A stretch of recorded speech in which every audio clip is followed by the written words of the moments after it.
Right. Coming not too well. I know, because we're busy. It's busy Okay, summer. you're unmuted and we're recording. Okay. It's 2:00, so we'll call to order the Village Council of Northport work session meeting. And let the roll call show that trustee Harper is currently absent. All other trustees are present and in person. Second item is approval of the agenda or amendments or additions. We do have a couple additions. Item I would be treasurer position. Manager will fill us in on that. Item J, addition would be FOIA request that the village recently received. Also noted that there is no council comment on here, so we'll make item 6 council comment and adjournment will move to item 7.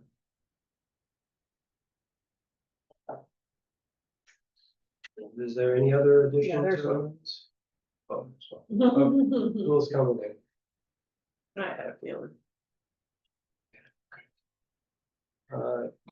If there are no other additions or amendments to the agenda, all in favor of approval of the agenda as amended, say aye. Aye. Any opposed, nays? Okay, the agenda, nice shirt. Thank you. All right, agenda is set. And that would bring us to our first public comment. If anyone in person or in Zoom would like to make a public comment, you'll have 5 minutes. Once recognized, state your name and address and address the council.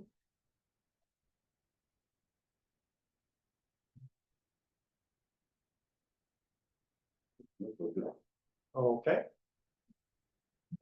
So seeing there is no public comments, I will bring us to our first agenda item, which is the Leelanau Community Energy discussion revolving around the monopole that's at the Brandon Hill area. Okay, we got a handout. Yes. Okay. Yep. As the stated in the manager's Is it two separate or is it one? No, it's just one. agenda summary, We got sticky paper. Yeah, it's human. I think he outlined it and then in detail, sort of some of the issues regarding the monopole over the last year, in terms of its, proposed removal costs, some of the issues we may be facing with removal. And, the manager wanted to make any statements regarding that, and then we could have some council discussion if that's good with everybody. I'd like direction on how to move forward with it. Status quo is do nothing. I think everybody knows the pole is just sitting there. And I understand that Leelanau Community Energy doesn't have the funds available to remove it, which is part of their obligation in the site lease agreement. I think it might be worth considering whether or not to continue having the site lease agreement in place. It was for the purpose of the monopole. And I'm not sure if it serves the village purpose anymore to have that agreement in place, but really, I'm inheriting this and I'd like some direction from council on how to move forward. I'd like to do something with it. Sure. So just to be clear, they don't have the money as opposed to they just don't want to pay, right? I mean, they literally, there's nothing there. And Doug can speak for Leelanau Community Energy. I can tell you from my conversations with Doug that they do not have the funds available. And no opportunity to ever have it. I have a question. But after the thing crashed, Leelanau Energy or Northport Energy, whatever entity it was, came to the village and asked for the deposit back, and the village aired. This was Jim Dyer's first week on the job, and he approved that payment back to you guys, which was a tragic mistake. That should never have happened, because the whole reason we had that damage deposit was to pay for, mitigation of damages. So, but my question to you guys is, why did you ask for it back when you knew you were gonna have cleanup costs? I mean, that, I don't understand why you requested that check. Well, we did have some cleanup costs because of the crash on the ground. We had to get rid of the top and Right. blades and But- so forth. I get that, but like, I don't understand, we shouldn't have given you the money back, but why did you ask for it? Well, because we had some costs. And did you spend that entire $12,000? No, Okay, so where'd it go? well, it's still in our pot of sorts. You know, our general money. Can that- account. I mean, how much of it is left and how much could go towards the solar project? I would guess somewhat at this point, probably about, 4,000 or 5,000 or so. That sounds about right. I think we spent 4,800 or 5,000, it was close to that to remove everything. So can we get that back to put towards the solar project and kind of, That was the idea. That's what I wanted to discuss today is rather than spend, by the way, the two costs for removal, the first estimate we had was to take the whole thing down. And I don't know if you know how they do it. They do it like you cut a tree down. They basically cut around the base. And down it goes. And then they take it apart. They don't lift it off like most people would expect. So the estimate for that to take the whole thing down is 30,000. Said, well, how about if you just take the top off? Well, that was 20,000 because of all the almost the same, but anyhow, that was 20,000. So the idea was, why don't we, and then there'd be no value at all to the land or to the infrastructure. There's $3,000 or $4,000 worth of infrastructure to bring the electrical lines up there and terminate everything, plus there's a communication system. So that's when we started thinking about doing solar. We can, I outlined it here, but it's been done, you know, with the new bifacial panels. You don't have to have an ideal orientation of the panels because they collect energy from the backside and from the side.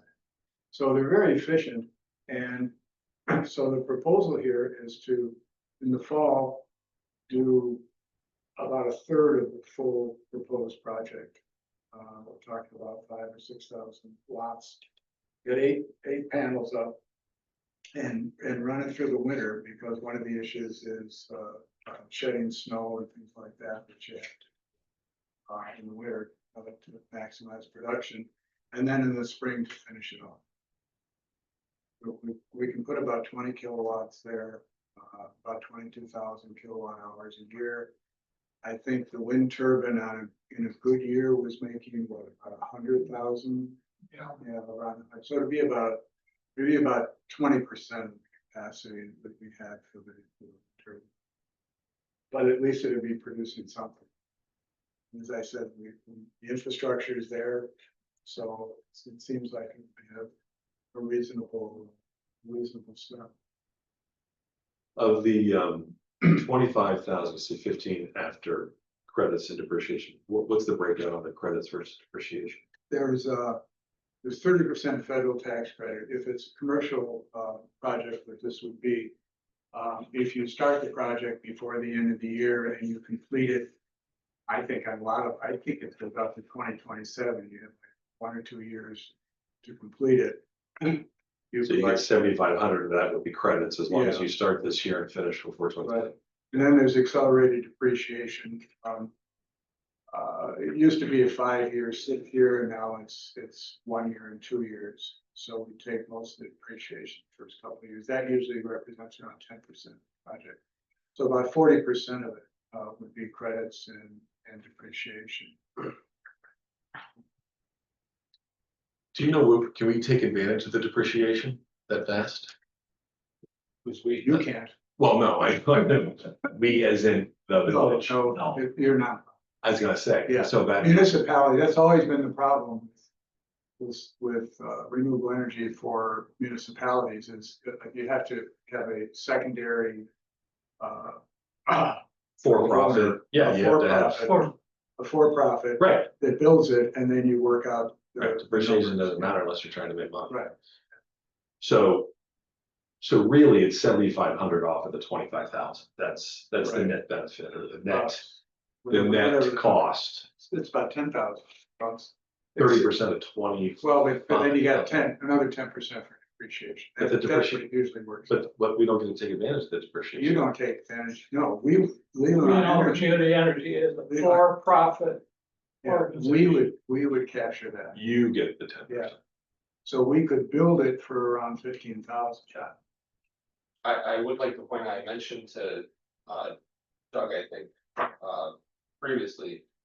The zoning ordinance defines this type of solar array as a large solar energy system. And it's only allowed as a special use in T1. I just wanted to point that out, it is, there's obviously an issue with the zoning ordinance. And Okay, now we for have, that, I don't know how that was handled with the wind turbine, but that would apply. I don't to this remember doing type that of for use. solar that we've got, what do we have, like 20-25 kilowatts of solar up there? Yeah. 96 panels. Yeah.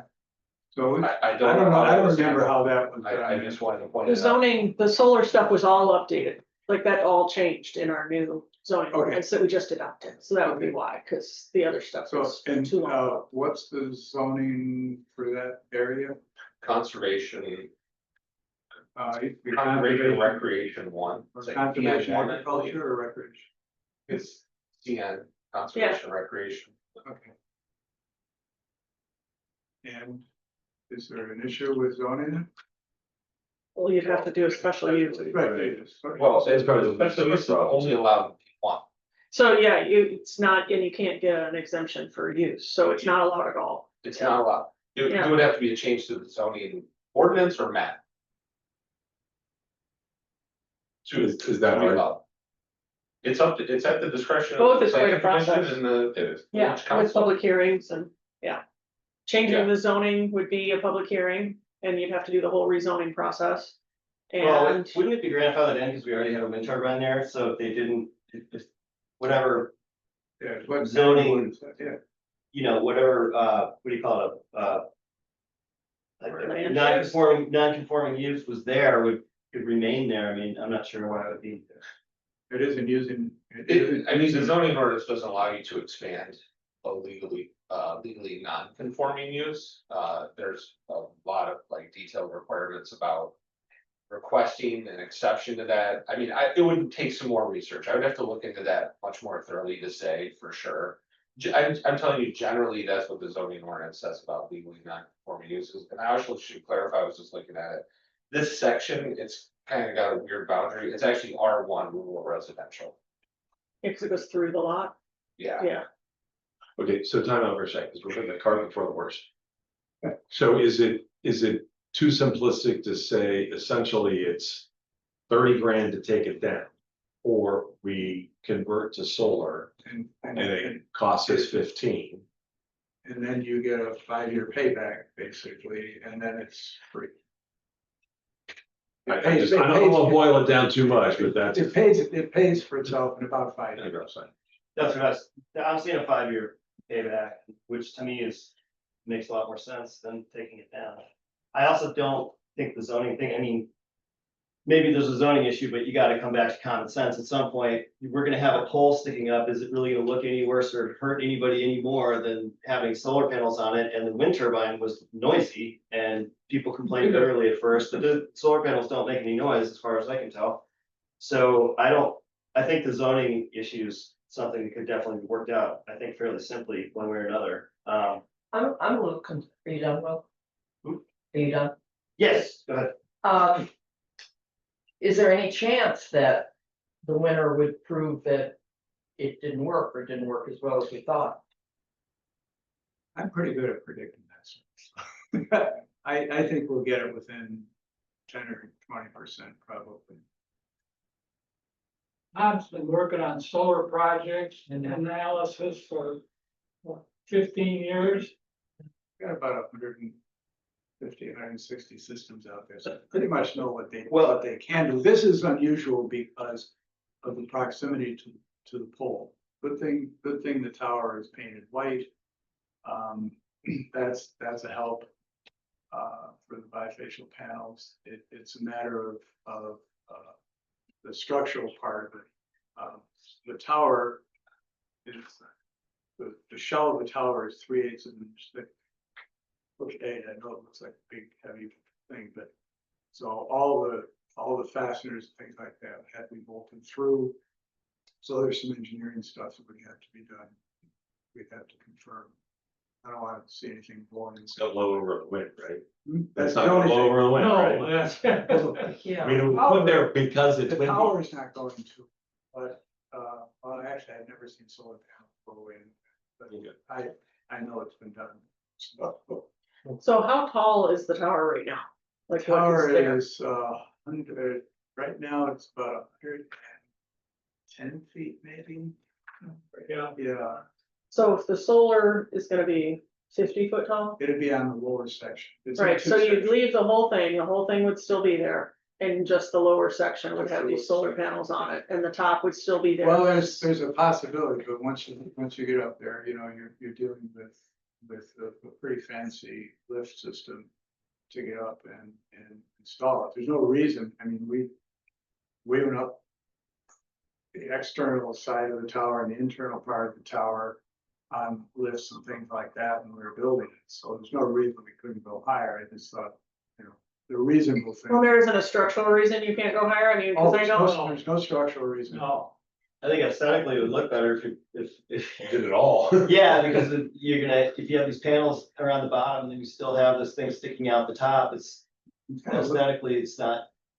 Not Upside something down. anyone. Seems like without a fancy lift, I mean, you can still go up the inside, right? yes, So I don't know why you couldn't. Implement a block and tackle and Oh, yeah. hoist up that way without getting the fancy lift. No, but you have to install from the outside. Yeah, but just getting the stuff up there, oh, yeah, I mean. You know, stuff isn't heavy. A solar That's panel what I is mean. 60 pounds. Yeah, so I don't, it seems like, well, I don't know. Seems like you could. I was gonna try to do it in a couple of reasonable steps to make sure that all this stuff can be done. Could be that when we start assembling it, you know, the lower section, that it turns out to be really simple. And we were just gonna do it off scaffold, you know, no lift or anything else. You can do it off 4 sections of scaffold, you can reach everything. So that seemed like a good start, to at least learn how to do it. So, But there is no reason, there's no physical reason you couldn't go all the way up other than. Just like building a house, you get to the second Yeah. floor, and everything slows down. so what's the community sentiment with respect to how are people feeling about the pole? let Like, me give you, an answer there. We had two projects from the University of Michigan and their engineering study program, yeah, good name. But anyways, they conducted a survey 2 different times that covered our area here. And the survey was to get input from the citizens about renewable energy, solar, turbines and so forth. And the output of the analysis by University of Michigan survey people, experts. But the bottom line was that 63% of the community here supported renewable energy. that's not my question. Question question was- aesthetics. How do people feel about if we decided to do nothing? How does the community feel about having that thing sticking out of the hill? yeah, do we know? my impression is not good. I mean, the feedback that I have heard is, as a planning commissioner, as somebody who has been hearing about this since it happened, it's, people are not in favor of it just being there. I definitely am not in favor of it just being left as is in place, because that restricts any options for anything in the future, because you've got this big expense and it's only gonna get more and more expensive to do anything about it. Yeah, personally, I think it So- looks dumb, Yeah, right? But I don't know. I if think it's- that's a general consensus. yeah, It looks dumb. Well, I mean, Only thing I use it for is like if it's smoky, I can find my way back. When I'm out on my boat, that's about We could paint it black. it. Yeah, you mean a sailor? Yeah, yeah, exactly. Okay, I was just wondering what, I didn't know what the pulse of the community was with respect to how they felt about it. But that does not I haven't surprise heard anybody who said they wanted it to stay the way it is, you know, me. I think it's so, beautiful. yeah, Yeah. I haven't heard that. So, I mean, there might be people that think that, but they haven't. Said that. How many places in the township can you actually see it? I know you can see it coming north on 22 for about 300 feet of driving. You can see it from Johnson Road. And you can see it, I think, from Raymond Hill. And you can see from the water. Yeah, for the water. You I think can see it it's from the most, water, yeah. I think it's most Yeah, but you can't see noticeable it from the water. marina, but you have to be out a Mhm. mile. Yeah, before you as can you see coming it. into the, not even a mile. Right. I think. Right. That's there. I think there's an issue with the site lease agreement, regardless of what happens with the pole, regardless. The site lease agreement is in place, it extends through 2031. If there's gonna be a modification to a new use for the pole, I think the lease should reflect that. Possibly be changed completely. There are two supplements that went along with the original site lease agreement. Most of that isn't relevant to solar arrays. It's quite a detailed lease agreement. It specifies how the revenue that's received for the power that's generated by the turbine would be distributed, including to the village for profit, I believe. Or if it's not profitable, there's some conditions there about how that would be divided. So there are quite a few stipulations in the lease agreement that aren't applicable at all now. And I don't think they would be with any use, reuse of the pole. So I think we need to address that regardless of what happens moving forward. There must be something in the agreement about land use for that area. If we don't increase any land use, there's no more profile. Is there anything that says that if we don't increase the land use, but we repurpose it, is there anything to restrict it? I don't see how anything has changed. The site lease the purpose of the site lease is specifically for a wind turbine, Okay, and it's not a wind turbine. Okay, and if it's a solar array, it's not a wind turbine. So that's why I say that really the purpose for the site lease agreement is no longer applicable.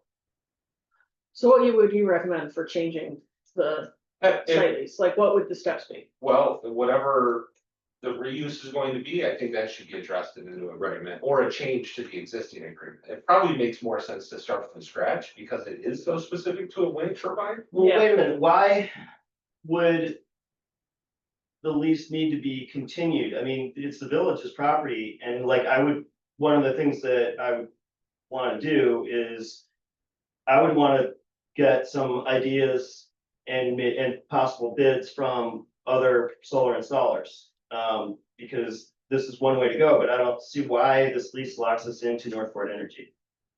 I don't think it does. That's what he was saying, yeah. Yeah, I'm saying that I think that the agreement needs to be reassessed.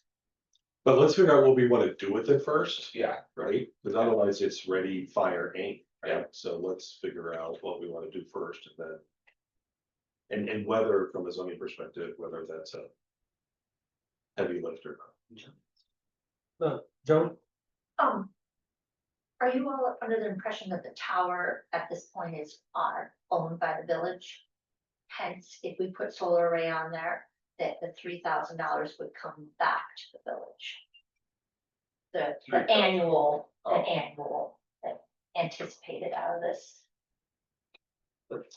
That's my question. It's just that I think that what Leona Energy does is they're gonna put the solar panels on the, maybe you all understand that, on the tower. And they're gonna generate the revenues from it. The village's benefit is, Zero. well, depending on what that agreement Right. says. exactly. Yeah, Cause right now, the current agreement, when it was a wind turbine, there was some distribution. There was a life just. So there would have to be that, if that were something that was gonna be done. Yeah, Yeah, I think that's, whatever we do, including the solar panels that we did earlier, we monitor the profit from it, expenses and so forth. And then the village gets a portion of that. I don't see any reason why. So the wind turbine is another issue, but I don't see any reason why in 5 years or whatever the payoff is. It shouldn't just accrue to the village. You know, we don't want. We could, Right. Leland Energy would go out of business. And you'd have free solar, I mean, it's worth 3, 4, well, there's. I just don't understand. The others. I don't understand why the village can't do this unilaterally and why we have to have a third party involved. I mean, I think it's a cool idea. But why don't we build it ourselves as a capital improvement project and then we collect the money? And by the way, we'd like what's left of the 12,000 back because that's technically ours. I'm not a big fan of how any of this went down when the tower went down. And I'm not a big fan of this idea, frankly, of you guys being the third party middlemen in the profit sharing. Because frankly, we don't owe you anything. You're asking for a gift. And yeah, it's a great, Leland Energy may be a great cause, but it hasn't been great for the village. Well, the main reason that I mean, the We're solar panels at the involved, golf is it- course are a mess. if we put $10,000 into this, all we're asking for is that we recover our investment. After the investment's been covered, then the distribution goes to the village. So we're just money that we're pulling out of our pocket, we just like it be, But it's money you're pulling out because you don't wanna pay to take it down. Yeah, I mean, well, you're not financing the construction of this, you're asking us to pay to build it, No, basically. no, we're not asking you to pay for anything. no, where'd you get that idea? I thought the 15,000 or the 25,000 upfront, where's that gonna come from? Us. Who's gonna come up with that? Where'd that come from? Like, We're not asking the village for any money. No, no That's money. what that looked That's what this looks like. It Well, looks like we're the ones that are gonna have to pay to No, build you're it. not paying anything. Go ahead, Laura. So I have a question. So if the lease agreement is for this little section of land and it's for the wind turbine, if that's terminated and we don't have a plan to do something new, what happens? Like that pole is just our responsibility then, or how would that be handled? well, in terms of the lease agreement. We have some recourse potentially between the village and Leelanau Community Energy, but that would be some kind of. Negotiation or litigation, to deal with the pole as it stands, right? Cause I feel like that's where we're already at. I mean, we're already trying to deal with the pole as it is, and we've been trying for months. And we're told it was gonna be taken down for several months, and now we're looking at this. And have some price tags attached, but I mean, if we're putting something new up. And not taking it down and we're gonna get the returns, I agree, I don't see why we need to have. Somebody else involved at this point. Especially when it's something that we've given you the money back that I don't think should have gone back. And we were told repeatedly for months that this was gonna come down. And that you were just figuring out the plan and it was winter and so you couldn't put a crane and all these other things. And I'm not necessarily opposed to repurposing some way, but I also, again, if the pole is 110 and I just think I'm not so sure. But I definitely think that the agreement needs to change, the lease agreement, obviously. I mean, that means that the lease agreement has been in place this entire time without the wind turbine there.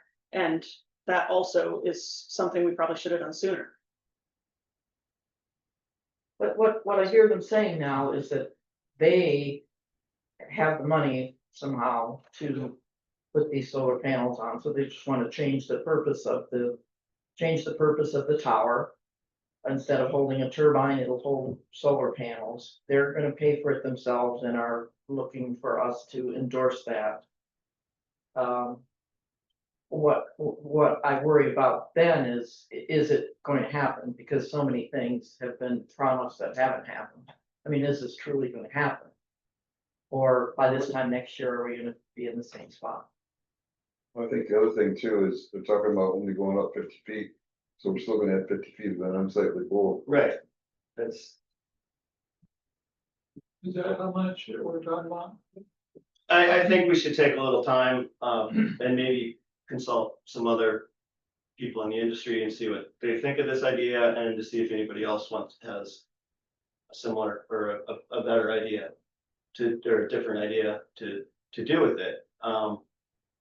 Yeah, I mean, I also, the main reason that I had issue and wanted it to come down is not so much about the unsightliness of it, but the fact that it just is leaving this and kicking it down the can until if there's ever anything else that wants to be done there, that cost is still hanging out there, still having to be dealt with.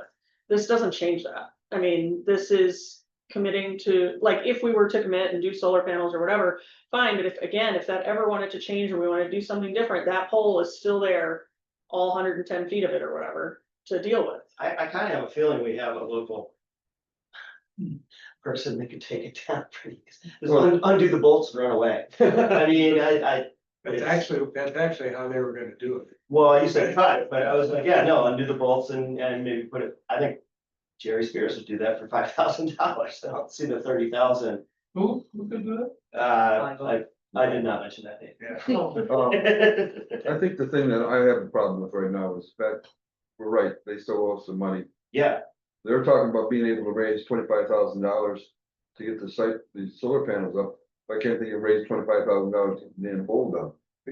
Because that's a one-way street. If we pay 25,000, we get no return to take it down, but if we pay 25,000 solar up, we get our money back. We aren't throwing money out. So it's a business decision on our side. Sure, but I mean, the lease agreement that we have signed says if the tenant abandons or fails to operate and maintain the facilities, we could send you a notice within 30 days that it would have to be removed and restored to its former condition if the abandonment continues. I mean, For the county. Go ahead. we, I mean, I don't know that. I've never seen that. sure, but I mean, that's the idea here is that the service Sign fine. it. I'm reading from the LCE site lease agreement, that would be section 8, item B. Tenant shall have the responsibility and liability to remove all of the tenant facilities and to reasonably restore the site to its former condition if the abandonment continues. I mean, we could, if we wanted to, just make So you we take it down. dig up all the wires, everything. I mean, it's Okay, either, there's, that cost us probably $50,000 to do that. Well- If you want. well, there's no reason to dig up the infrastructure wires that are there, because the one thing about that pole is it gets really good direct sunlight from almost all directions. And so that's, to me, from a common sense, not being a solar expert, from a common sense, and I'm a solar panel owner. Common sense perspective, it is a good site for solar, and I think it's kind of a cool idea. I like the pictures, but I'm just not sure of this arrangement, and frankly, I'm not convinced that this is the right people to be working with. I mean, this is hearsay, but from what I've been told, the solar, and Chris would know more than I do, but all the solar stuff out of the golf course had to be redone by Ian Olmsted. Yeah, he said What that. had to be. no, Tom and his guy came and re-hooked it up, Oh, but they did? there were some issues. And I thought Ian consulted up there. he did come and look at it, but he didn't take the project. Yeah, but I don't want to get into the details there, but Consumers Energy basically disconnected a meter. There's been multiple issues with the They transfer from the disconnected Powell's one of the estate, but feedback meters that was under contract for 20 cents a kilowatt hour for 2 years. Well, like I said, it was hearsay, and I don't know what actually happened. I think irregardless, the Northport Energy, or whoever this is, to this date, has not fulfilled the obligations of the lease agreement we have. And so that does give me pause going forward with them as the contractor for this solar project, so as other people have stated, I would be willing to look at other resources for the solar, if that's something that we do decide we want to do. To capture what's already been in place or put in place there. But as I think Will also stated, I think we need more time to make a decision about what's gonna go on there. I don't think that's gonna happen at this meeting, and I don't see it happening at our next council meeting. In fact, I would like the manager to look at the site lease agreement and see what we could do. If we do want to do solar there, what that site lease agreement would look like if we were to go forward with another organization. Or Leland Energy, but at this time, I think my opinion is that we need more. A broader range of information from other sources. If we want to work on this project going forward. I think also the fact that they should have fairly good accountability for the money that we gave them back as far as what they've spent so far, and the rest returned to us. I agree with that 100%. Well, I mean, especially because to me, my understanding was that money was for us to cover things. I'm not The sure I'm clear why it's Yeah, it's yeah. covering their initial costs to begin with. The Yeah, entire yeah. amount was That was supposed to be to an cover escrow extra things. account. They have- Exactly, and so it should never have been paid back to you guys. We should have used the money to reimburse ourselves as the village for our cost to clean up, whether it was our DPW guys on, on their hourly or private contractor. But how you guys got involved in the getting your escrow back, which should have never gone back to you, and then taking it on to spend some of that money without our approval, however you wanted to, on whatever contractors you used to do a partial cleanup. That's not the way things are supposed to work in Yeah. municipal government, so I certainly I've wasn't. never been happy about what happened. I'm still not happy about what happened. I don't think proper procedures were followed. Part of that's the village's fault. We should have never written you the check. But you guys shouldn't have asked for it. It was improper. I guess my understanding, way back when we made this, the reason that money was put aside was to do exactly what we did, is to. That's not the way it works. The money goes to So the village. it was yours to keep? Yes, in the amount of a failure, it is ours to keep, to use to mitigate the damages. If there was anything left over, then you guys would get what's left over, but we would have access were to the gonna- funds to spend as we wanted to. So the It village. doesn't go to you. Why would it be an escrow I then? think we should stop at this point. Yeah, I thought this table this is not going anywhere. Yeah, I agree. We need to do Like we more. said. Research. What I would like the staff to do is to, talk to, another provider of solar energy, see if this makes sense to them, get some sense of how much it would cost to do it. I think that could be done fairly easily, and then maybe talk about it again soon. I'm not against you guys doing this in order to use the tower. I'd rather see it used than taken down. Yeah, and the infrastructure that's in the ground, the copper between the Yeah. other. Right. That's That, cool. let's reuse that, let's look at that, even if we did surface mount both panels up there, you've got that connection. And the internet, ethernet connection, whatever it is. So leave that, but, we've got options, we need to explore more options and do more research before we even. And this is something we could put out like a RFP for. We certainly could. I mean, for other solar, just to get some other bids and see what the, information would come back as. I can put together some preliminary information, bring it back before doing that. So at least you have the information, talk about what you want to include in the RFP specifically. Okay. Any other discussion on the monopole? Okay, Yeah, Okay. hearing let's, none other, we'll table move it on. till another meeting. Okay, thanks, guys. Thank you. So, with my understanding, you've got the main idea of having somebody else look at solar potential. We're gonna explore other options. We're gonna look at what I mean, we have one bid in Right. front of us. we might come back to yours, if we find out that everything else isn't feasible, but we can't just look at this one thing and say, oh yeah, let's go with that without doing seeing what all of our, Just wanna, that's irresponsible of us, so. Right. I'll just suggest nobody's gonna do that for $1 a month.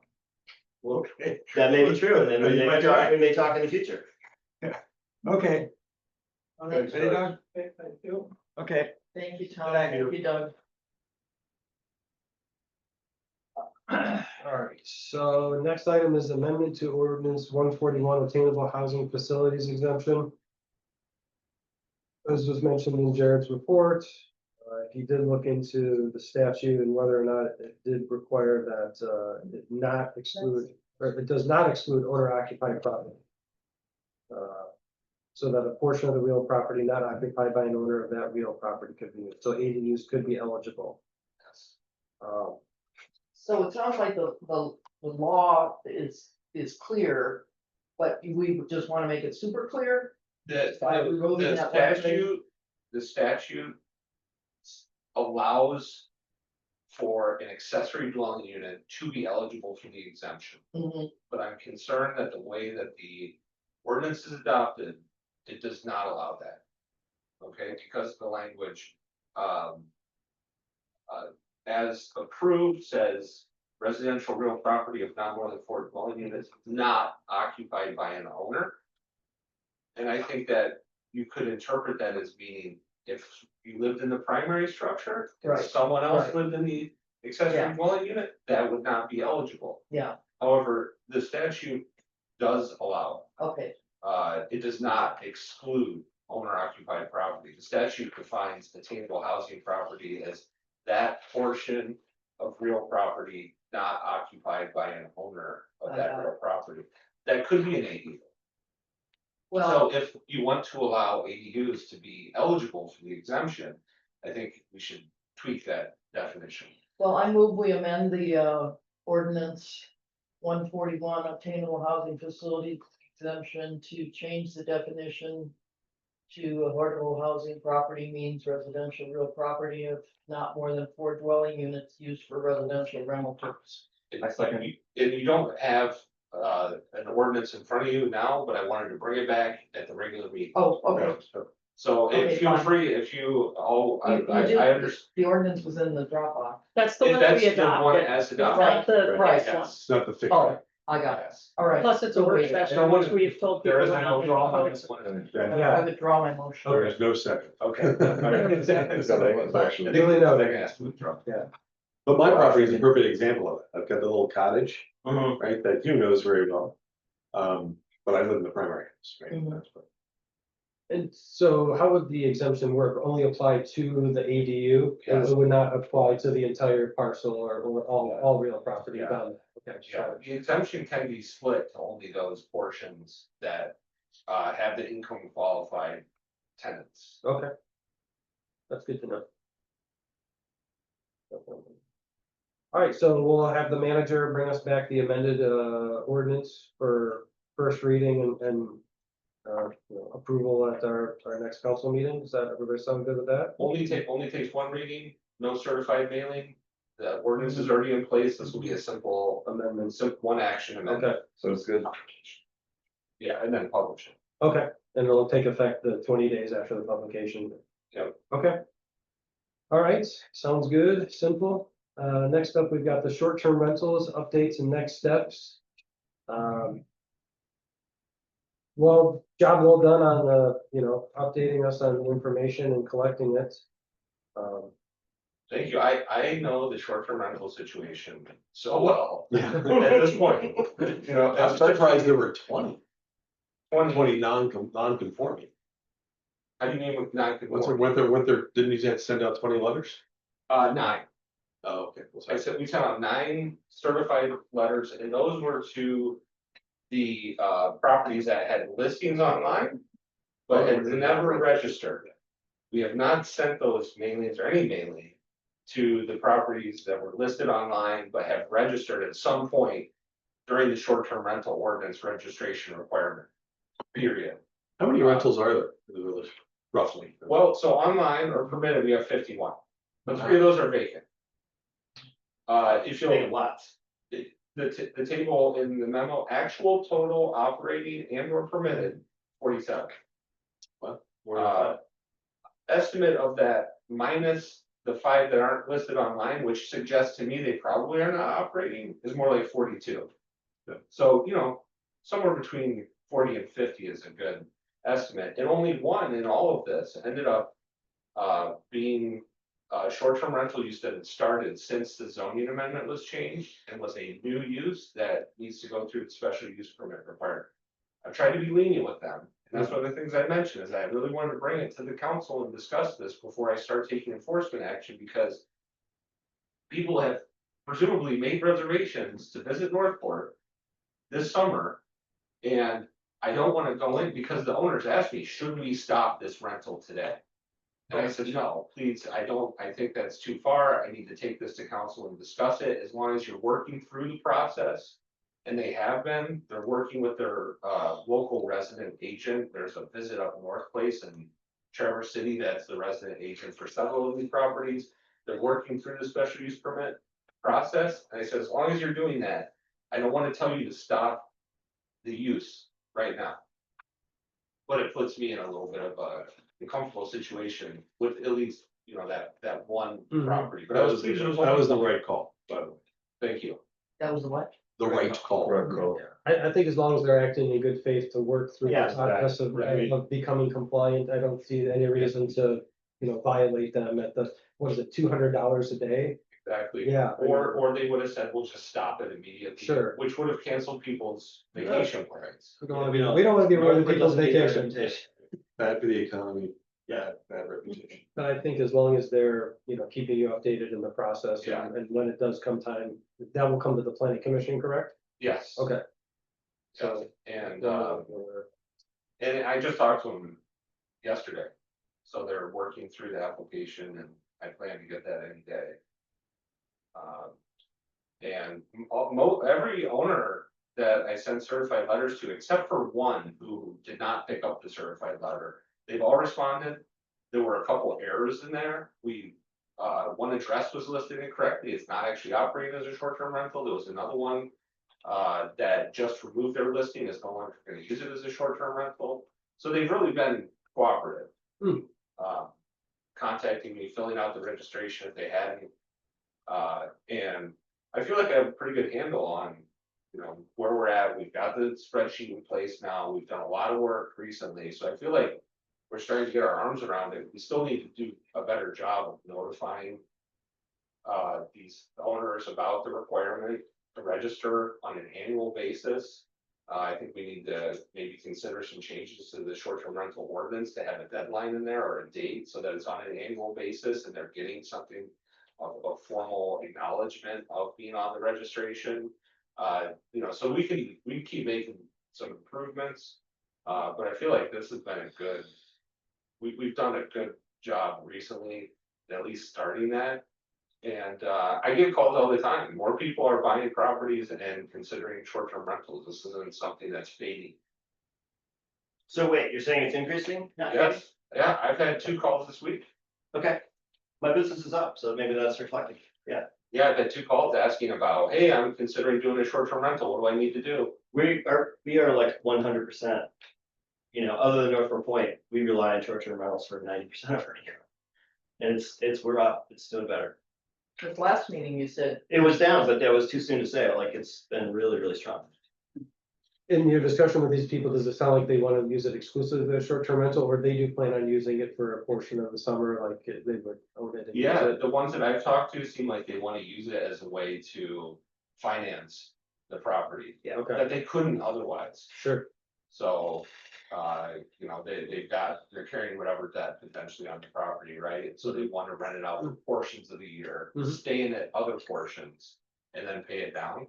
Which That's- people have done for Yeah, right. decades in the area. Those are the 2 that I've received recently. And they have a right to do. I mean, That's true. people do have a right to use their property that way if they want. They also have a right to buy it, be in it for 2 weeks, and it's empty the rest of the time, which also doesn't benefit the community all that much.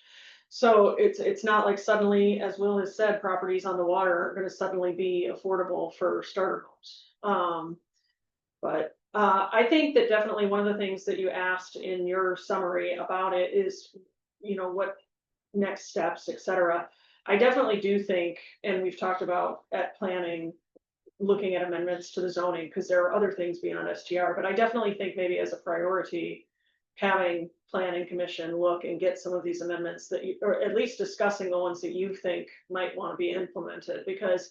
I think correcting any potential loopholes or issues that exist within them. As we continue to go in with these special uses, would be good to have flushed out in the way that you think they should be, and that makes logical sense, so that if it does get challenged, it's not like, oh yeah, see, that's the thing I said we should have fixed. So I think that that is a really wise next step that's pretty simple to execute. It's on the agenda for next planning commission. There are several things in the zoning ordinance I'd like the planning commission to look at. This is one of them. Making the definitions consistent in the zoning ordinance. Maybe some other things are gonna come up in the discussion. The definition between the short-term rental ordinance and the zoning ordinance for short-term rentals is not consistent. One's a 21-day, less than 21 days in the village ordinance is a short-term rental, less than 30 days zoning. Yeah, and we talked about that at planning a lot and wanted to Right. see about having the village one changed because the state, anyway, but Well, I well, agree, And- yes. And also I think, and I Mhm. think this may come up at the planning commission meeting, I talked to Jane about it.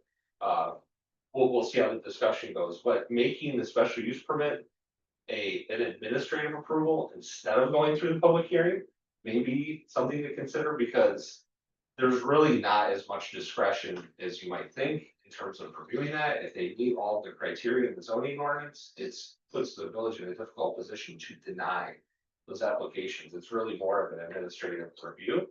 I don't wanna take all that on, frankly. I think that's a lot of responsibility for the zoning administrator, but it makes more sense to do it that way. That's just a policy decision that I think will have to be discussed, and, you know, you can leave it as is or consider changing that. I just want, as part of the discussion, whether it goes to planning, or sending a message, a kite, if you will, that STRs get such a bad rap.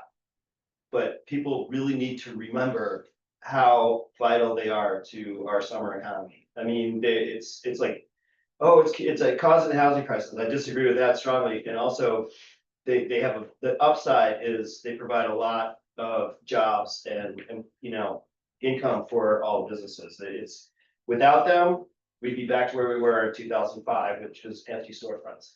I swear to God, they have saved this town. So, and people don't realize. Well, I think also, I mean, if they are right, like the state has made it clear you can do STRs, so anyway. But I would like to say that there are portions of this country that have lost Joshua Tree. Is that village is 80%, 75% STRs now. I think limiting the number. Yeah. It makes sense, limiting the percentage. I think limiting the And- location, and- as I and- said over and over again, it's not the number, it's not a lottery that makes sense, it's not it's limiting the location with an overlay zoning plan, which is what I've been saying for 5 years. Well, And I nobody don't seems know to about that. understand, like, you just don't let them be where they shouldn't be and allow as many as you want on the water. And it just, Apart from whether limiting the number of short-term rentals, it lowers housing prices or has any effect on the economy, it changes the feel of our town. It changes the way neighbors perceive their neighborhoods, neighbors perceive their streets. When every week they look out and there's somebody new having coffee on the porch next door. It changes the heart of the village, and this is why, Cherry Home, I mean, people up there felt like they had these beautiful homes on the water and next door is a stranger and on the other side is a stranger. So I think, not anymore. yeah, not anymore, right, and so. But I agree, we either need more hotels, which we don't have and won't have. Or we need to preserve some short-term rentals, but I think the number we're at is good. And I don't wanna see 2 new people a week calling Jared saying, we're turning our place into short-term rental, so.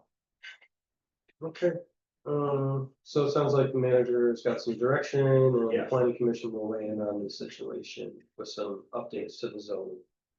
That sounds, A good first step. yeah, exactly. And kudos to the staff for putting all this together, accomplishing the work of our short-term rental task force that we wanted to. Thank you. Yeah. And just before, you think this is like 10% of the units in the village? Yeah, I think that's about it. Last time we said about 8, cause you said, I think you said 540 housing units in the village. Did we, was that the number? I'm, Yeah, I don't I know think if I that's what remember we it. said. Yeah. okay, so that's less than 10%. Yeah. Okay, so we'll go on to the fiscal year 24-25 budget amendments. I mean, it really just sounds like something you're gonna bring to us at the next council meeting for approval. Yep. Yep, Tony and I have been going through them, talking about it in a lot of detail. She's really better at addressing some of the finer points, right now. So if you have some specific questions, if you want us to go through fund by fund, however, we can address that, so. Cause there'll be a resolution that we need to bring for action, not today, but at the regular meeting. Right, so Mike, like, do you have a homework assignment for us between now and the meeting? Like, what should we be It would looking be, at? it would be go through. Yeah, I looked at that. The spreadsheet, if you have issues, questions, you wanna go through it in detail, let me I've got know, some highlights Tony if you knows. want. Yeah, just what should we be thinking about? Just wanna make sure we're best prepared. So the resolution will identify these, what's shown here is the, where we've gone over. And we need to amend our budget.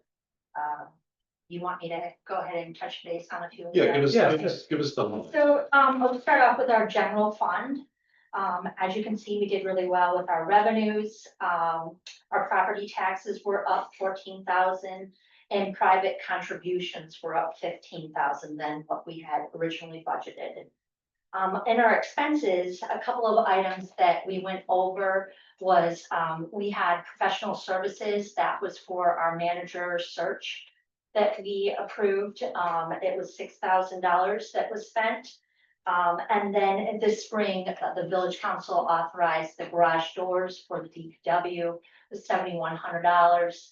I went back and double checked these motions. A lot of times the village council does a motion with to amend the budget and approve the expense. These were not. And so that expense for the garage door service was $7,100. And then as far as salaries, primarily the salaries ran over in our DPW village property expenses. We have, most of our DPW is hourly, and so it just depends on where they're spending their time. So anywhere other than the marina, water, or parks, their hourly expenses go to our village properties. It's Department 269 is that note. Moving on to the major streets, we did see higher revenues from our contribution from the county. Leelanau County contributes funding to us. It was $8,000 higher than previous years.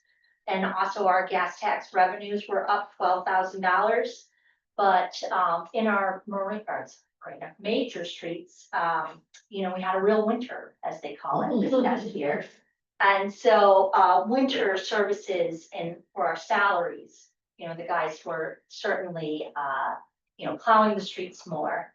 The one thing with major and local streets, and you'll see it for the local streets, it's the same thing for salaries, is that our winter expenses, because we are in a snow belt, I've said this many times, Laura's heard it a bunch of times, when they go back and the state does their distribution to the village of Northport, they look at the previous year's expenses, and it's based on, what we've had to spend. So we'll see an increase in our revenues for that.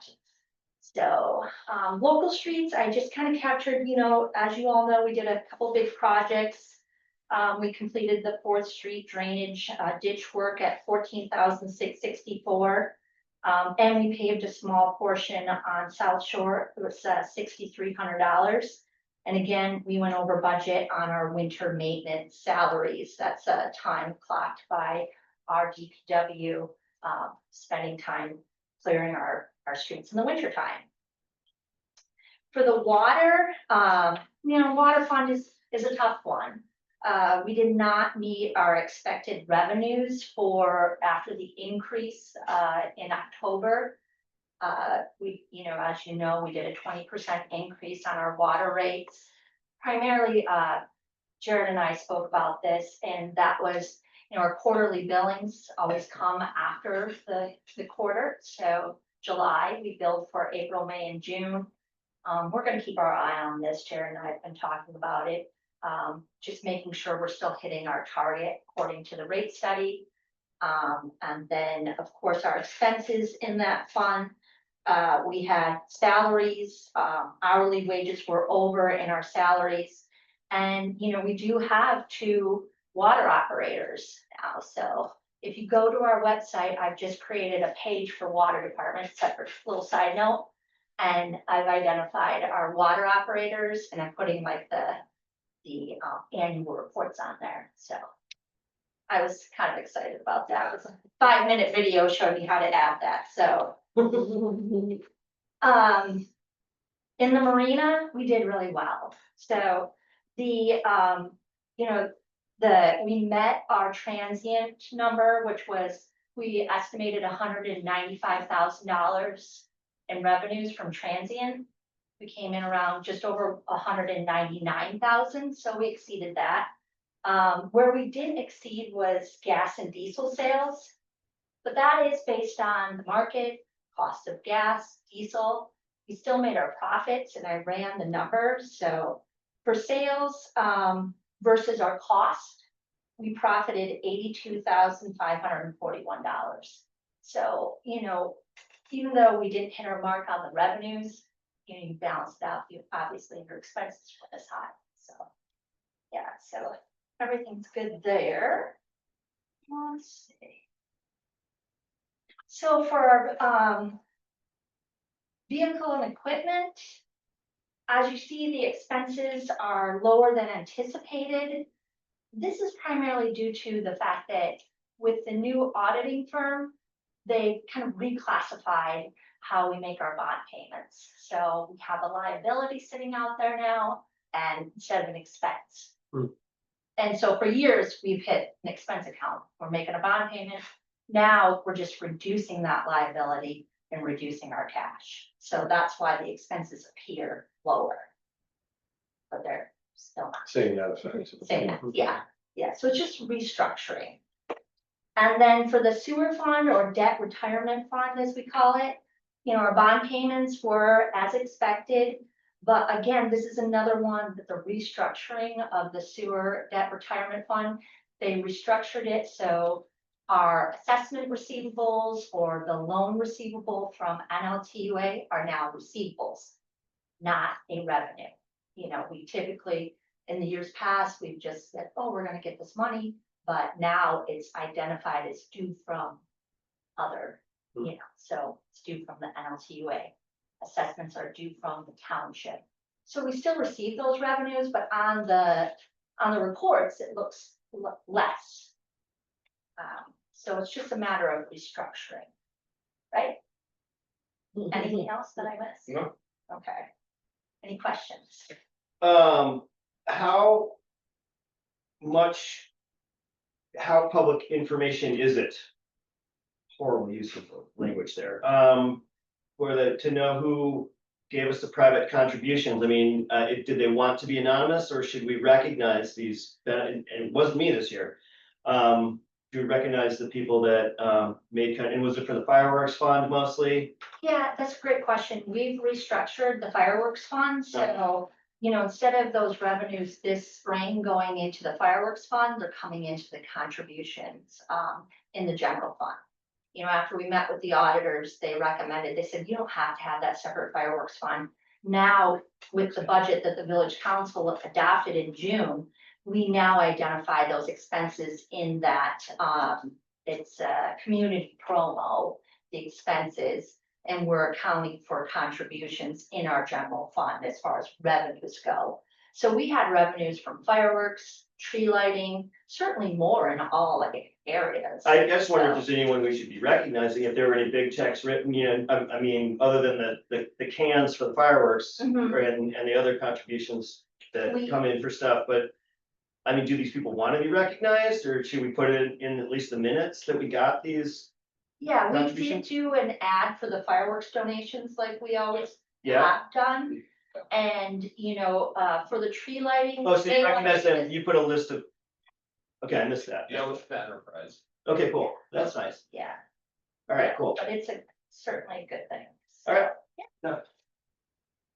So the resolution that will come back won't have all of the detail that's in the spreadsheet. But it is important for our auditing purposes and to comply with the Uniform Budgeting and Accounting Act that there is an amendment to the budget from last year to account for the changes between what was adopted and how the year actually ended. So that's what it would be in the resolution document that'll come back for the next, or action. Good, you saved us a lot of time in 2 weeks. Thank you. Thank you. Thank you. Yes.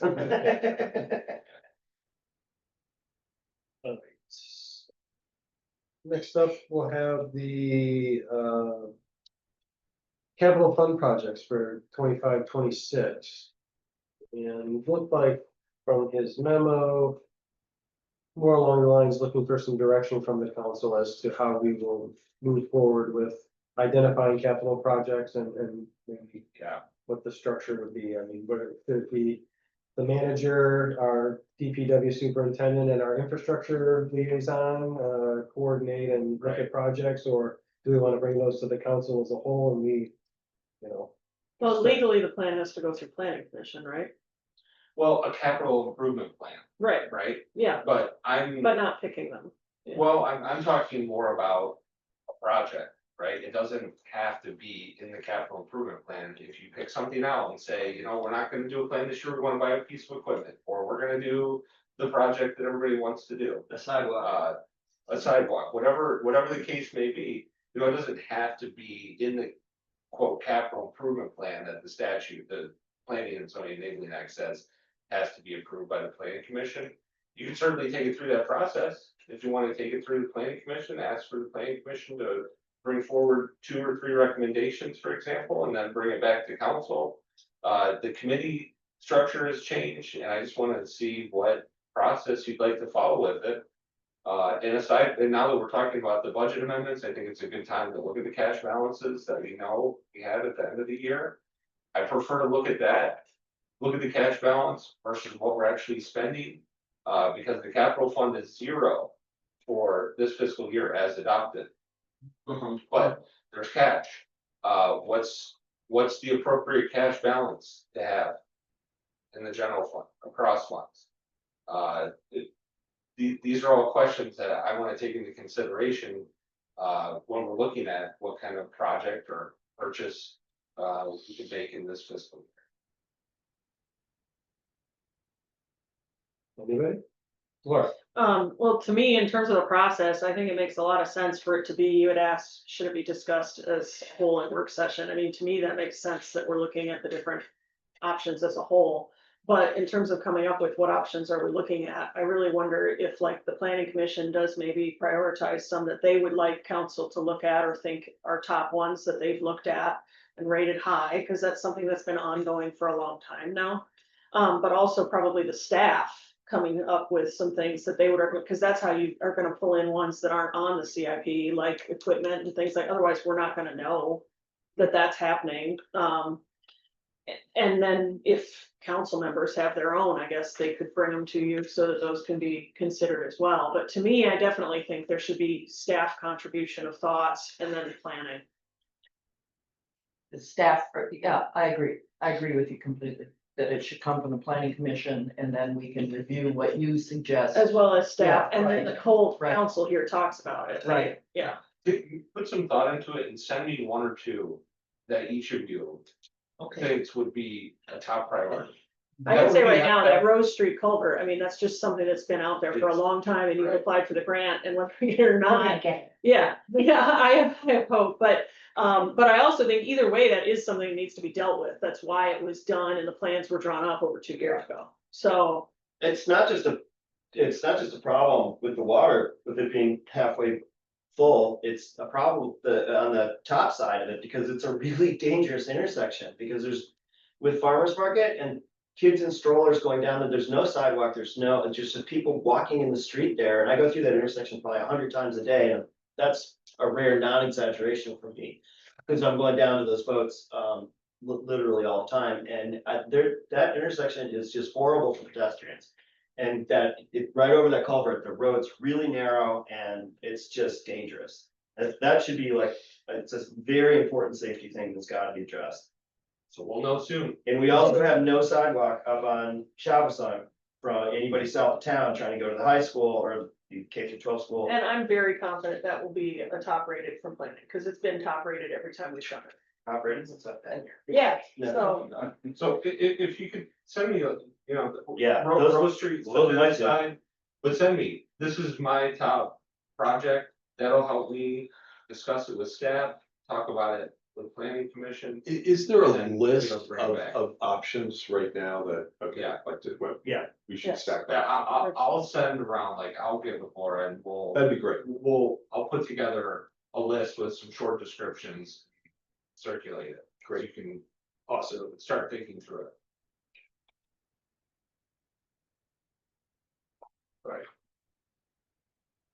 We'll look for that in our emails. Next brings us to item F, the UHY invoice. This was the.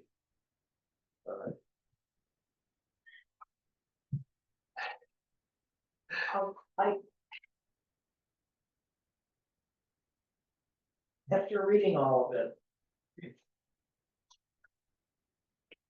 My main question is. Do we believe? That they're cheating us? If we don't believe they're cheating us, then we owe it. But you seem to suggest that it seemed like an awful lot of work for a few, awful lot of hours billed for a few little changes. And then he replied, or before or after with a detailed letter. It's the first time we've used them, is that correct? Yes. And why did we choose them? There was a process where bids were or proposals were solicited from interested firms, I think there were 3. So it wasn't a huge group of firms, and they were the one that was selected by the council. Okay, Laura, I mean, are you done? I think oh, I'm sorry. mostly done. Okay. Well, I have a lot of thoughts on this, but I first want to say that I really appreciate that you are questioning this invoice and bringing it to us like this. Yeah. For us to discuss, because I really appreciate it, and I do have major concerns over it. I feel like for people who weren't on council, this reminds me a lot of what Wade Trim did with our zoning revisions that we paid them for, and their contract very clearly was not hourly. And then they billed us more and everybody voted yes to pay that, but I really don't think we should have had to pay that. I think this is a similar thing. I mean, it's very frustrating to me that it's their contract that said they would outline all of this in the first place if there was gonna be additional costs. They did not do that. Then several months later have billed us a lot. And I realize that there may have been extra things. I feel their letter, while long and has a lot in it, is mostly blaming our staff for not having things. And less about like, these are the hours, this is how much, these are the dates, this is why, which to me is still kind of a whole lot of nothing. And I'm not sure, it's frustrating to me that this has happened, and would we even want to work with them in the future? I don't see what the downside is to saying that we don't think this is right, because I'm not interested in working with them again. I mean, to me, to come in and think, oh, I thought your other audit was perfect and I would have no work at all and I would make $20,000 or whatever this original bid was. But I actually had to do a lot of work, so it's more than double. But I don't see the just as you've looked in more and more, I don't. And I want to point out that I requested a time entry log from UHY. Right, I mean, And that was in there. and- I have reviewed a time entry log, and I didn't want to include that in the Dropbox and have it become Yeah, potentially something really sensitive that shows the inner workings and billing of the firm. And that could end up in, you know, a newspaper article, for No, example. that's important confidential information to them, that's how they, their Well, business operates. but I think it's important to review it. And I so- agree with that. And so I did get it and I reviewed it and I wanted to extract some useful information for the council, but I just want you to know that I had it. I talked to a couple of trustees about it, but I didn't share it as part of the packet material. I can tell you from looking at it that their budget was exceeded by over $7,000 by about the first week in October, which was the heart of the audit time when they were here in Village Hall completing the actual, most of the audit work, something that wouldn't be considered additional work, in my view. And then it continues on into January, and you get to this number that's more than double of what was originally proposed. Do we wanna, Joni, you were in the trenches with these guys, right? Yes. All day, every day. So I'm really interested in your perspective on, I think what I wanted to add to Jared's comment was that they anticipated 5 field days and they were out of here early on Thursday, started on Monday. They left us with a list and I have it here because we were like, oh, there's a few things that you needed before you left and that we were not able to obtain, you know, just like more details. We felt really good with getting, they're like, yeah, everything's great. We're getting out of here early, you know, we're not gonna have to be back on Friday. And it was a handful of documents that we had in their hands by Monday or Tuesday of the following week. It was right after Leland Cage. Diana and I did sit down and go through a timeline and provided that to Mr. Dyer so that he would have some, you know, something to reference as far as argument. Some of the biggest things in there that they spoke about were the special assessments and the receivable on our trial balance. All items that, you know, the special assessment we had to work through. And I created a spreadsheet for them and which concurred with their assessment of our assessments, which was the shortfall in the billing. And then the receivable, I was able to provide documentation on immediately.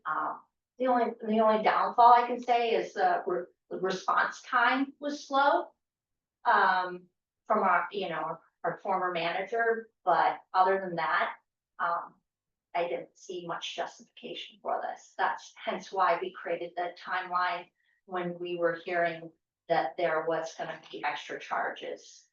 and were they good at communicating with you as they saw that they were gonna bust their budget or whatever? Were they coming to you and telling you that, uh-oh, you Their know, we community, didn't see yeah. this, we didn't anticipate it, is it okay if we, but so there was little to none of that? With the manager.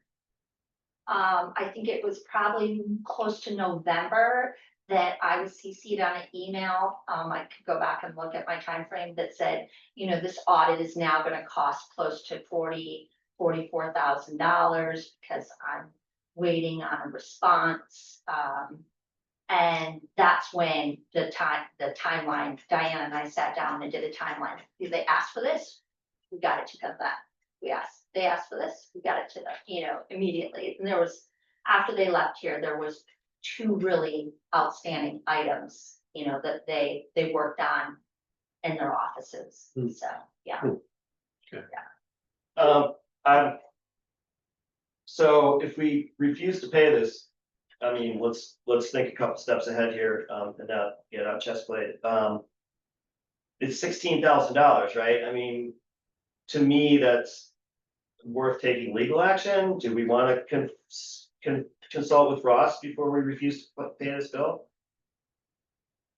I know you got distracted. Do we want to talk to Ross before we refuse payment? Because they're probably gonna sue us. I don't know, and that's a good question. I think that's a totally reasonable next step. That's what I am concerned about. And I'm obviously concerned about that. We're in mid-flight too, with respect to resolving the issue with township. And they're on both sides of the table. Yeah, that's what makes it difficult. So Yes, let's shoot ourselves in the foot right there. yes, and just to clarify that, I mean, we have this shortfall in what we've collected for. The sewer special assessment versus what we showed being owed from the township, and the managing director for UHY right now, Michael Poole, is the one that's leading that effort and trying to clarify what's owed from the township to the village on behalf of the township. In fact, we have a meeting next week with the township and their managing director to discuss that issue. So these things Because of the are sensitivity of that, interrelated. I would suggest maybe we table this for a little bit. Yeah, I mean, there isn't That's any vote we were true. gonna do today, but yes, I definitely think Because- you wanna see what happens at that meeting. Right. Yeah, Well, I wasn't I really aware, I'm not up to speed on that. It should be black and white, right, with what happens at that meeting? So wait, they've been underpaying us, I'm sorry, I've been really busy all summer, I haven't been keeping up, the audit showed that they've been underpaying us? The audit showed that a form, there was a document produced in 2022 by the township showing our principal balances of assessments. Yeah. To be collected.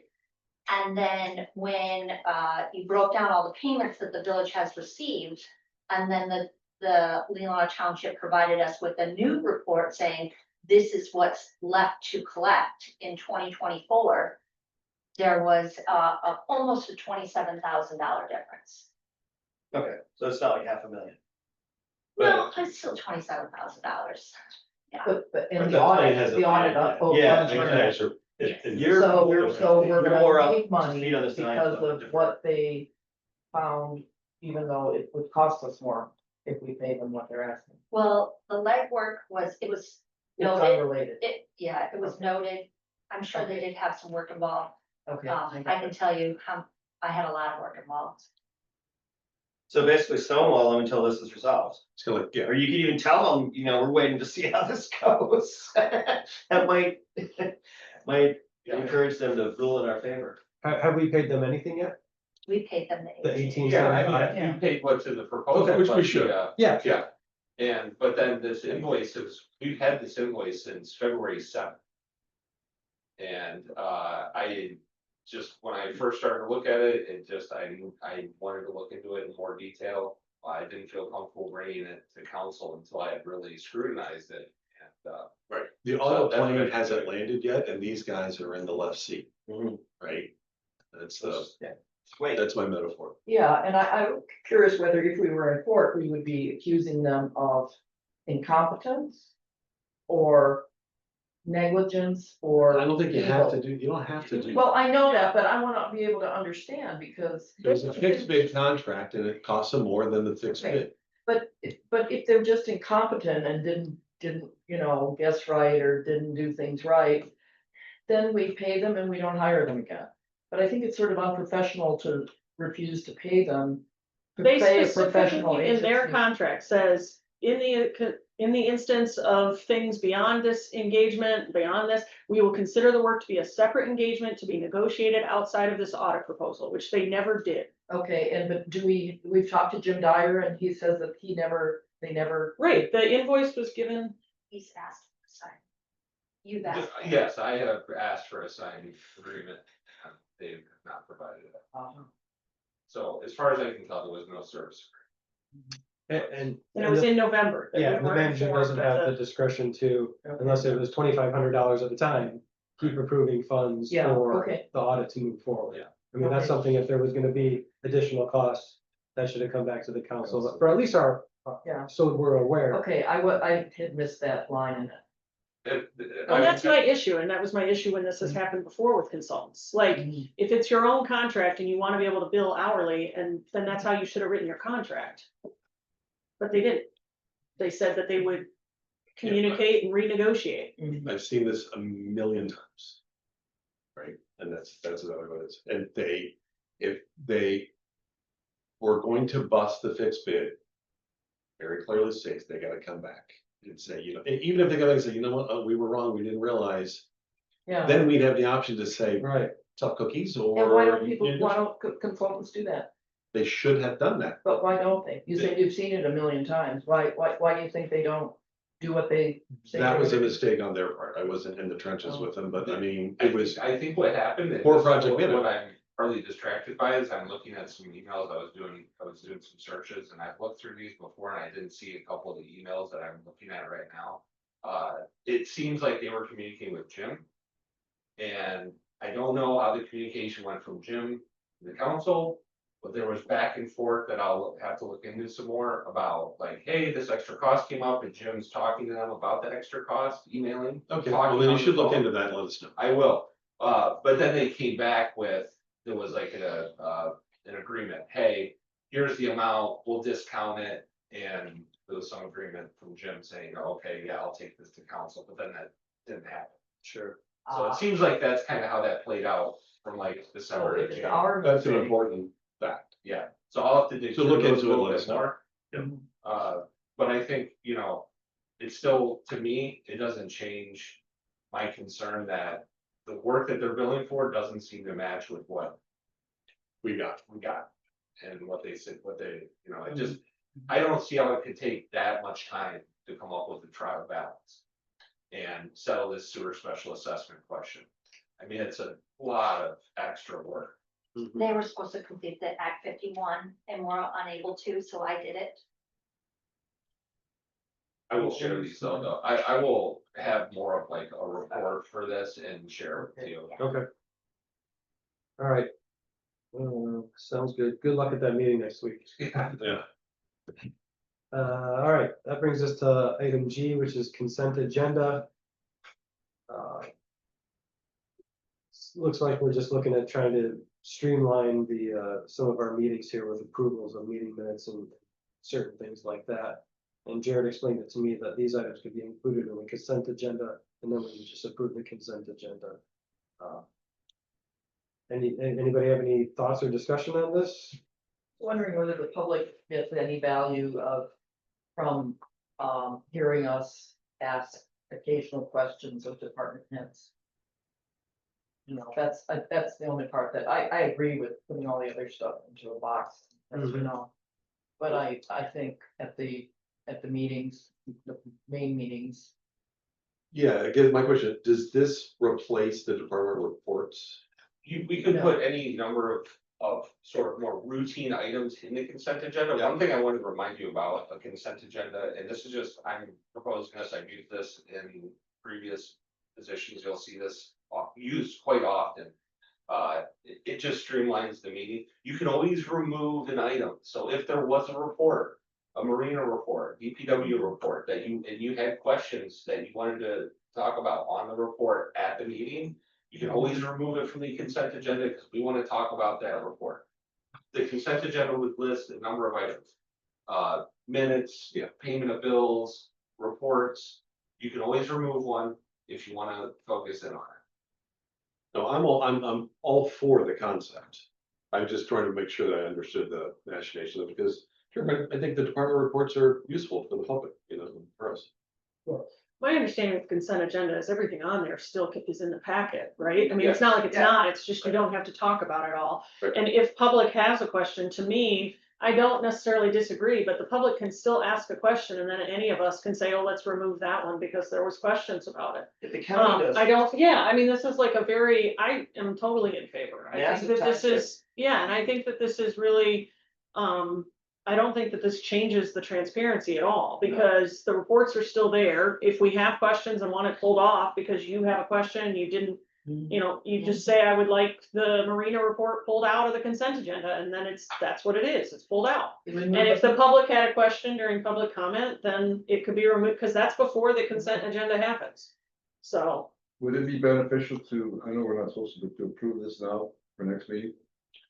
I mean, I can just, we reformat the agenda to include a consent agenda, that's all we need to do Yeah, with it. let's- If you would We like can agree to that now.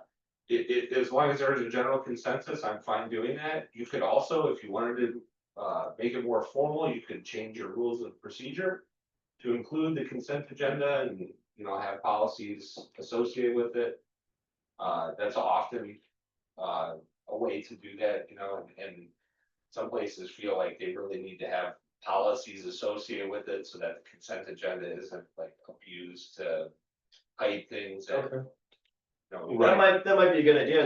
You could copy and paste it from the counties or anybody else's, you know, There's lots of policies out there for it. yeah, just, Yeah. it wouldn't take you a lot of time to do that and just, we could adopt it into rules of procedure at the next meeting. Yeah. And go from there. I like that, something that's formalized. Yeah, let's you know, do that. Gives us the transparency. It would not be a lot of work for Jared. Yeah, it's just amending the rules of procedure. I can bring Yeah. that back to the next regular. meeting. It does change the deadline for the department heads. They've gotta have their reports in earlier, because we gotta be able to look at these. Yeah, and I've requested and they've been providing them with the packet, so I'm getting it out on a Friday and the Yeah. reports are there too. And, you know, the reports aren't necessarily approved or disapproved or voted on, so, okay. All right, sounds good. We'll look for that at the next meeting. Item H, are trail signs. Some of the trails are no longer, applicable on the signs that are in the village. And, for years, we've been talking about some updated signage. Just something that's a little, let's say, is a little more presentable. And so, does the council have any suggestions with the 4 options that Jared provided with us? You know, removing the signs, don't replace, replace with something under, and that's in the budget. Obviously, I think updating the trail map is key. Because we don't want people walking through property that is not private. I'd say we absolutely replace them. Mm-hmm. Perhaps not in all the spots they're in. I don't know exactly where they are, but I did some research on this my first year on the council when I was on that committee, and there's lots of ways to go. Some of them aren't cheap, but we could just go with QR. We had made a QR thing enable, and people could click on the current map they wanted with their phones, but we could also have a standard map saying, check the QR codes for, if there's ways to go, but I think we definitely need to replace. I listed 4 options, because I'm also thinking about the timing of it. Okay, So remove the signs, don't replace them, doesn't seem like that's probably supported. Remove the signs and replace them with upgraded signage, depending on what we budget for it and the cost. Remove the signs and replace them, but do not include properties that no longer have an easement in place for, you know, the prior option too is like, just leave this trail sign as is. If there is a portion that goes through vacant private property. Or number 4, just keep the existing signs, which also does not seem to be. I think 2 and 3. Yeah, 2 and 3 are kind of the options that I'm sensing. What you'd like to move forward with, and I don't wanna do it right now. No, I was thinking after the season, Yeah, you know, right. over the Yeah. winter. we don't want to give the impression that the trails are closed because the signs are down. Right. Too, I see people out here, you know, taking pictures because they like to use them and. They're used. Just when you get time, give us a swag of how much an upgraded sign would be options would be. Okay, Pick I like some the QR, locations. okay, we'll get some pricing for it then. Okay. Try and give you a couple options too, because I wanna look at like kind of a low budget option, but then also something that I think would be nicer and maybe fit in more. Mhm. With a broader wayfinding theme. But those can get a little pricey, They you can. know, more like $10,000 to $20,000, like. Well, for a wait, sign. the ones that we have now are made by Thomas and Milliken in town, and they were meant to be in the theme of Leona Uncaged, very artistic and stuff, but we could maybe go back to them. The ones we have now, we didn't pay for as far as I remember. Also, our they- Northport sign, we didn't pay for right out there. They donated that? I thought we did. Yeah, they donated. Okay, well, we can see if maybe Right. that, Yeah. although, wait, he doesn't, they don't own it anymore. No, No, That's gonna be an issue, so never mind. I think we You should. could go still with- check. still could be an option. Yeah, they One of may the wanna, options. they may wanna make new ones, because they can do that in-house really cheap. Yeah. So, So maybe if we gave them a design. If we Well, paid for yeah. a design and then brought it to them, they can do the fabrication. Yeah, kind of thing. that's a good idea. yeah, I like An the idea. brown and white that they use at the LSP, and it's like just simple, that they're just router, you know. Yeah. Seems easy. Mhm. I'll come back with some more information so we can talk about And it. there are companies that I spoke with a handful of them, they come to your village and they hike the trails and they get the marker, you know, they get the lengths and they do all the GPS and they can do a, you know, really highly technical. That's so Source expensive, map. though. Yeah, it is, but. Oh, yeah. See what you come back with. Option. Yeah. Alright. Options. Yeah, we could also crowdsource the design, maybe make it a competition, have people Ooh. send submissions. then we get a pre-design, local artist, and then we pay for all the money that we save to pay for. High quality sign. That's cool. Map competition. Senior project. Oh, yeah, that's a good. New trail sets. Yeah. Okay. All right, brings us to item, our additional item treasure. Yeah. This is something that the manager wanted on here. It sounds like he's had some Yeah. leads and an interview. Right, I have been interviewing, I've done mostly phone interviews, wanted to see when I was talking to folks that were out of town, whether or not, it would make sense to invite them to actually come in person for a full interview and, so I feel like we have a good candidate. The manager ordinance, and this is consistent with the state law, the General Law Village Act for administrative offices, including the treasurer and the clerk. It requires it's a selection by the manager, subject to council approval. That sounds good. That sounds good to me. You give us a pick and we just give it Yeah, another But stamp. I've done all yes, exactly. Yeah. So I've done all the administrative work. Yeah. And I bring it to you. Sure. A candidate who I've been talking to, and I said, okay, here's like a draft employment agreement. Mhm. Make sure they're okay with it, but then I just bring that person to you for a resolution saying, we approve. Yeah. This hire. So can you just send us that person's resume? When you Of course, I'll have it to you ahead of the regular meeting. Right. But I really want to do that for the next meeting. I didn't want to surprise you with it. No, that's great. Sounds good to me. We really Okay. appreciate all the work you did. Yeah. Yeah. You're an employee, so Yeah, choose wisely. yeah, I do. I take it so seriously. This is a half-time position, is that correct? It's full time. Oh, full-time. It has been full time since the last treasurer position, so. And I really think it's important for the village to do that and really have someone that's vested in the position. For sure. There's a lot more to it. I think of it as mostly an accounting position, but there's also much more to it. In terms of operations here in Village Hall, things that we're all doing, involved with covering for each other. There's only 3 people Yeah. here. So would this be a different job description or just to maintain the one we have in place? I've kept the same one because it's mostly just based on the state law, which says the treasurer's gonna do, ABC. Yeah, but I'll include the treasurer job description and the employment agreement and a resolution for the regular meeting. So you have all that. Sounds good.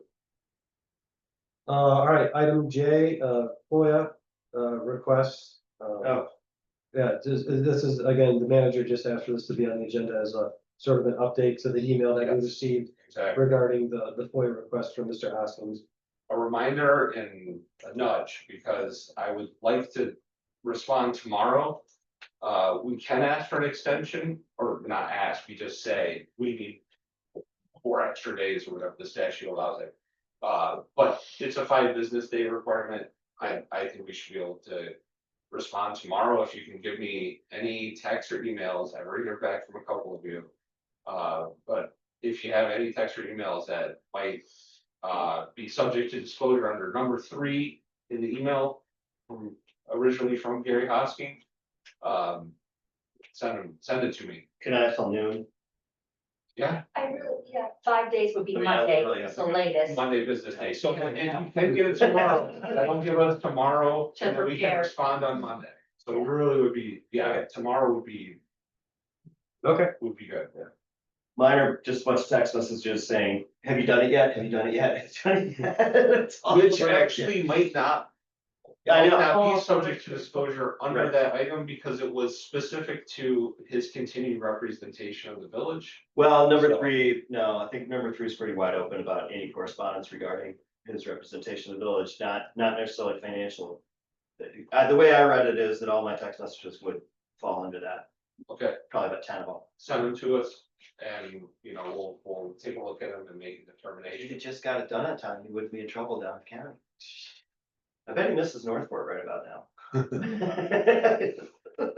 I'm good friends with him, so I can rub him a little, rib him a little bit, about that. Like, You got Yes, a yeah. resolution of approval today from the county We did, commissioner. 7-0. Oh, he did? Yeah. Okay, good. 7?